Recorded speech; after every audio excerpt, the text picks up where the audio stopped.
Hey guys, I thought we would go over the 10 to part 2 reading guide, which I think is where we're at as far as going over stuff. So the first question asks, explain the relationship between the following structures: the reaction center, photosystem, primary electron acceptor, light harvesting complex, chloroplast, and the thylakoid membrane. And so I really think the best way to go over this is to just draw out the photosystem. So get your pencils ready. And we're going to go ahead and draw the photosystem. And so this is really basically number 7. Okay. I think, or that's how it's numbered in mine. It may be number 1 on yours, but kind of going through the photosystem. So this is embedded in the thylakoid membrane. So that's like kind of where you need to be thinking of. Okay. And so inside the chloroplast, this is the thylakoid membrane.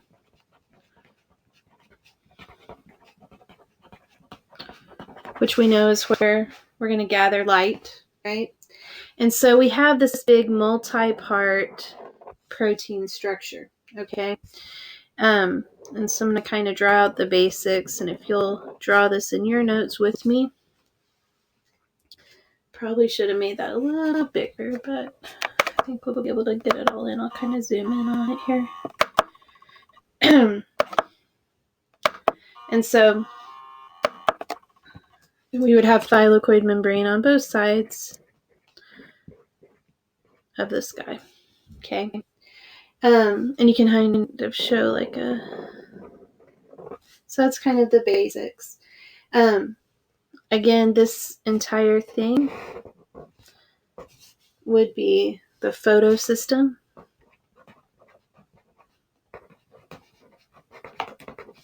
Okay. And in here we would have the thylakoid space.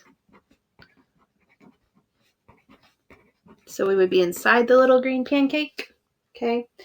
And out here we would be in the stroma. Just to give you kind of a reference of where we're talking about. So like there's the thylakoid, and we've cut out and enlarged just one little piece of that membrane. Now, what we have inside of here, okay, you're going to have pigment molecules embedded. And so you can go ahead and draw those. So we have pigment molecules, which we know this is what's actually able to capture that sunlight.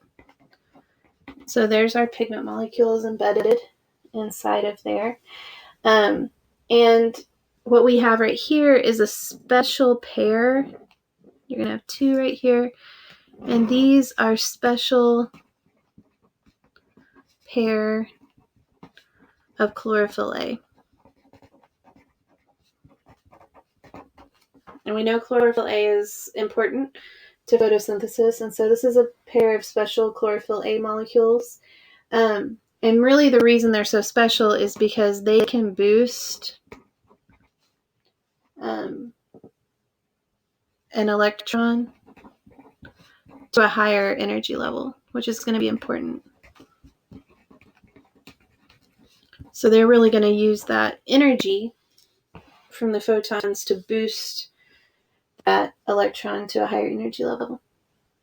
And really it's going to transfer to the primary electron acceptor.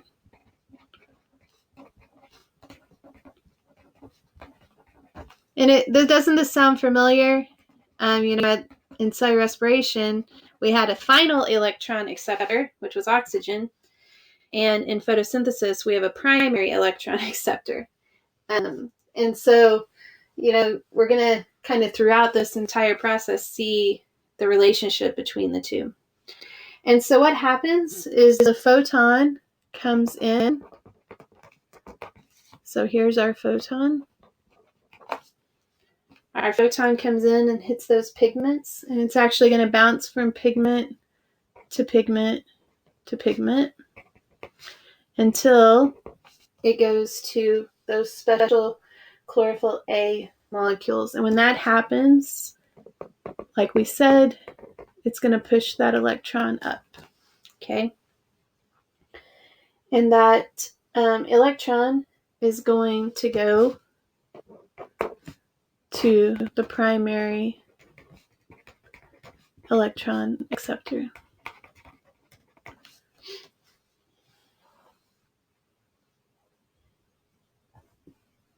Now, that primary electron acceptor, all of this is happening kind of this box here, which is the reaction center, which is also what you saw on your list of words that you needed to know.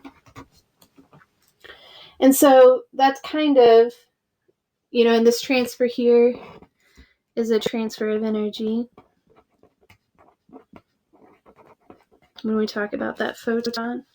And so this is kind of where it all starts, where the entire thing begins. All of this, I'm kind of running out of places to write, but all of this would also be referred to as a light harvesting complex.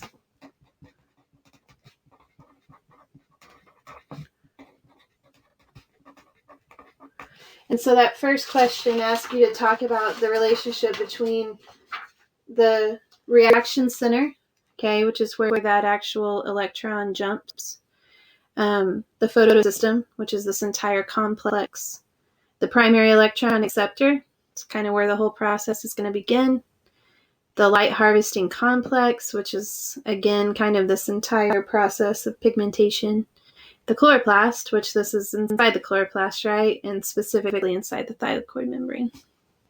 So that kind of gives you an idea for that first question.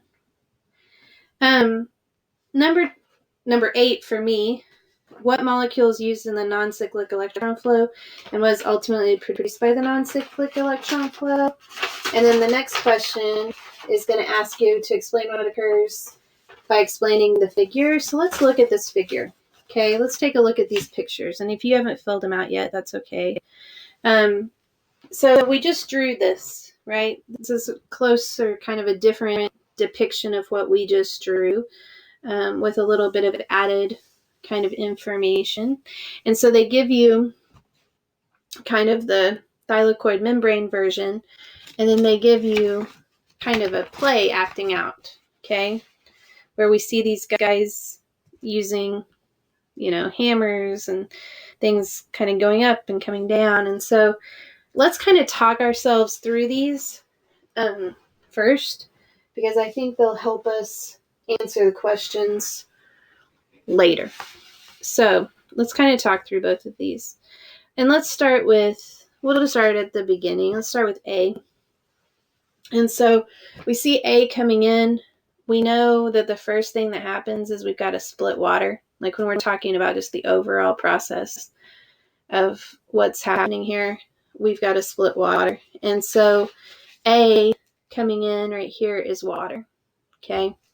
I don't think A is really on the bottom picture, but you can see it coming in the top here and you can see it coming in here. And so A would be water. B, this goes along with what we just drew. That's your primary electron acceptor. And if you look down here on the little guy, this first kind of catch of the energy is the primary electron acceptor as well. Okay. C, in the middle, we're making some ATP. It's got that sunburst around it like we normally see with ATP.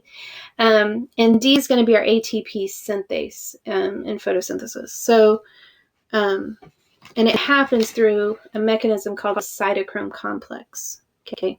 And so that's what D is representing, is the ATP synthase or the cytochrome complex here.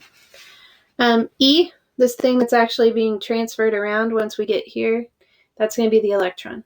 Okay. And so here we see the electron coming up. We see it again over here making a jump. Here's an electron making a jump. And so E is going to be our electron. F, down here, kind of this product is going to be NADPH. And we see it here as well, NADPH. G, that original hit, the original energy. And then down here, the original person hitting on this little little guy right here, this is the photon, right? The light. And then the first photosystem is photosystem 2, and the second is photosystem 1. They're named that way simply because they found the second one first and called it photosystem 1. And then, oh wait, there's another one that happens first. We'll have to call that one photosystem 2. I wish they had just gone back and renamed them, but hey, they didn't. So here we are, still memorizing them in that order. And so now we have these labeled, okay? Let's kind of talk through the process. And so, and I don't care which one we start with. I guess we can talk through the regular picture and then we can talk through the other. So photons come in, right? And they bounce around the pigments, split water. They excite these special chlorophyll A, are able to jump that electron up to that primary electron acceptor. Okay. That electron is going to be sent down through ATP synthase, or the cytochrome complex produces some ATP. So in between photosystem 2 and photosystem 1, you're making ATP. Okay. Falls. Another set of special chlorophyll A's excite the electron back up, and this time comes down and makes NADPH. Okay. And so the two products here are going to be ATP and NADPH. If we look at it with the little guys, and I don't know which one you guys like better. I kind of like this one, okay? Here's that original energy. And remember, this is the light reaction we're showing here. So the first part of photosynthesis. The light reaction, the photon give that first bounce of energy. We see our electron coming up to the primary electron acceptor. This is in photosystem 2. That electron goes down through ATP synthase, or the cytochrome complex, makes some ATP. Down here we have another input of light in photosystem 1, bounces that electron back up, okay, and then able to produce NADPH. And just to kind of refresh your memory, and we have this in our notes, and you guys actually took a little quiz over it if you don't remember. But remember kind of the overall process of photosynthesis is we've got the light reaction feeding ATP and NADPH into the Calvin cycle, right? And so just keep that kind of in the back of your head this entire time when we're talking through this. And so that gets us to number 8. And here's kind of that overview, guys, if that helps you think through this, right? Light reaction. That's what we're talking about right now, the details of what's happening right here. We got to split water, okay? We're going to make ATP and NADPH. So just remember, that's kind of what we're focused on right here. So that question asked, what molecules used in the non-cyclic electron flow, and what is ultimately produced by the non-cyclic electron flow? Well, when we're looking at that, non-cyclic means it goes through the entire thing. It doesn't cycle back, okay? And so if we're doing non-cyclic and it goes through the entire thing, we're using both photosystem 2 and photosystem 1. We're making ATP, and we're also making NADPH, okay? So non-cyclic just goes through the entire thing, and it does not cycle back. Then let's look at number 9 for me. Explain what occurs in the non-cyclic flow by explaining figure 1014. That's what we just did, okay? So if you need to go back and watch that again, you can. But that's what we just talked our way through, okay? And then it asks us to talk about 3 main differences between non-cyclic and cyclic. And so to really do this, we need to talk about cyclic a little bit and kind of how it is different from non-cyclic. And so what happens with cyclic, okay, is, and I'm going to read a little bit. This is on page 198, where it talks about cyclic electron flow. it says it uses photosystem 1, but not photosystem 2. Okay. It's a short circuit. The electrons cycle back from the ferredoxin to the cytochrome complex, then via a plastocyanin molecule to a P700 chlorophyll in the PS1 reaction center. There's no production of NADPH and no release of oxygen that results from this process. On the other hand, cyclic flow does generate ATP. And this is kind of interesting. Rather than having both PS2 and PS1, several of the currently existing groups of photosynthetic bacteria are known to have a single photosystem related to either PS2 or PS1. And so not everything that does photosynthesis even has both of these photosystems. And so, sometimes this does happen. And so for number 10, let's kind of draw it out just a little bit. So you would normally have, and I'm going to kind of draw it like your first picture. You would normally have photosystem 2 and photosystem 1, and they'd be working. You go through the entire thing. But what happens with cyclic flow is that when it jumps up here to the primary electron acceptor, okay, instead of coming out and making the NADPH, it comes back and flows through that cytochrome complex again and comes back down. So in that process, you do make ATP, but that's really it. Okay. And so you don't use photosystem 2 at all in cyclic. You don't make any NADPH in cyclic, and you don't make any O2. Because remember, we didn't talk about this a lot, but what's happening when we split water, this is where O2 is released. Okay, so O2 is going to be released in photosystem 2. And we come off of here, this is where NADPH is made. And so if you're just cycling right here, you're not producing O2, you're not producing NADPH. And really, cyclic can happen in photosynthetic species because they're trying to kind of equalize their amount of ATP. And so let's look at the three main differences between non-cyclic and cyclic.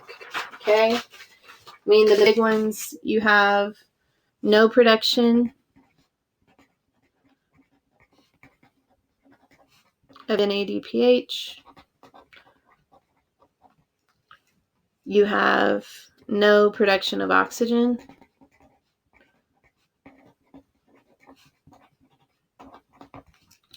And you only use photosystem 1. Those are going to be, and you could also talk about, but those are the biggies, right, between the two. Number 10, and I guess it would be number 11 here. What regulates which pathway, cyclic versus non-cyclic, is used in photosynthesis, and why is this molecule able to do this regulation? Basically, and I had a few questions on your quiz the other day, and I'll go back and kind of look at what everybody answered. So this is number 11, and I'm sorry, I'm not sure if my number is the same as yours and what I have here at my house.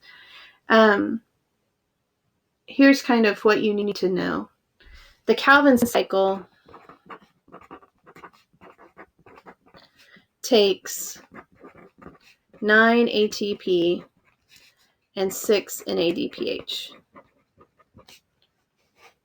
Okay, so if it runs low on ATP, the Calvin cycle slows.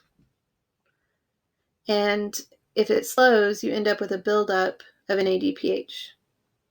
And so basically, if the Calvin cycle runs out of ATP or runs low on ATP, the light reaction can turn cyclic, just making ATP. So you could say, I guess, that, it's regulated. I mean, really, it's regulated by ATP, right? The need for ATP, the production of ATP. I could probably argue for it being regulated by NADPH a little bit. Because if you get a buildup of that, that's going to kind of kick it back to cyclic as well. So that's really the mechanism why cyclic is in place, because the Calvin cycle is going to need more ATP than it does NADPH. And so sometimes we're going to want to produce just ATP. Number 12, explain this, kind of changing subjects just a little bit, but explain the difference in the organization of chemiosmosis in chloroplast and mitochondria. Distinguish the location and orientation of the electron transport chain, hydrogen concentration, ATP synthase. There's a really good image of it in your book. It's on page 200. Okay, and so let's take a look at that together. I have like a simplistic drawing of it in my notes, and you guys might have a simplistic drawing of it in your notes as well. But let's take a good look at this picture together, okay? And so what we see here, we have that original photosystem, okay? There's the cytochrome complex. There's photosystem 1. Here's the NADP reductase, which is what's making the NADPH. Here we have these hydrogens going through ATP synthase, and our ATP, it's a little blurry, I know, but that ATP produced. And one thing, I don't know if you guys notice, what's the difference here? They're backwards, right?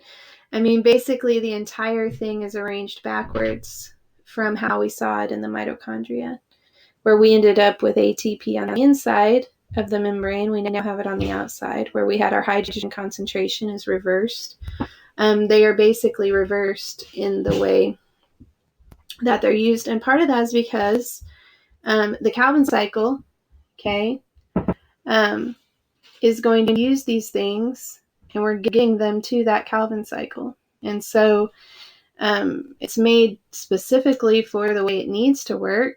And it's just really cool to see how it's almost exactly opposite of what we saw in the mitochondria, because it's kind of being used in opposite order, even though it's the same mechanism, the same ATP synthase, same kind of molecule being used there. So I just thought that was cool and wanted you to be aware of how similar these two organelles are and how completely opposite they function, which I think is just really amazing. So that kind of wraps it up for this reading guide. I will post more tomorrow. I'm also going to post some videos to help you guys work through some of this. So please email me if you have any questions as we go through this. And I hope to see you all soon.